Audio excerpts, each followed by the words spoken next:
Hello అండి, నేను మీ doctor Anusha Reddy, fertility expert, 49 fertility centre, Warangal branch.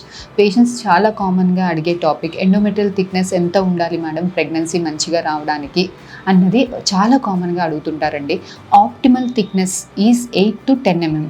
So ఇలాంటి థిక్నెస్ ఒకటే కాకుండా pattern is very important. Triple line ప్యాటర్న్లో ఉందా, ఎండోమెట్రియల్ బ్లడ్ సప్లై ఎలా ఉంది, డాప్లర్స్ ఎలా ఉంది అన్నది కూడా చాలా ఇంపార్టెంట్. లోపల ఏమైనా నీరులాగా ఉందా అన్నది చెక్ చేసుకోవడం కూడా చాలా ఇంపార్టెంట్.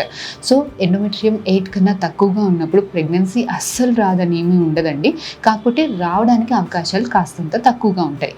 సో 8 కన్నా తక్కువగా ఉన్నప్పుడు ఎందువల్ల తక్కువగా ఉంది, లోపల ఏదైనా ఇన్ఫెక్షన్స్ ఉన్నాయా లేదా అన్నది ఒక్కసారి హిస్ట్రోస్కోపీ చేసుకొని ఏమైనా అతుకులు, ఇన్ఫెక్షన్స్ వల్ల ఏమైనా అతుకులు ఉంటే తొలగించుకొని నెక్స్ట్ ప్రెగ్నెన్సీ ప్లాన్ చేసుకునేదికి ఉంటుంది. సో ఎండోమెట్రియం 10 కన్నా ఎక్కువగా ఉంది, 10 to 12 ఈజ్ ఆల్సో ఓకే.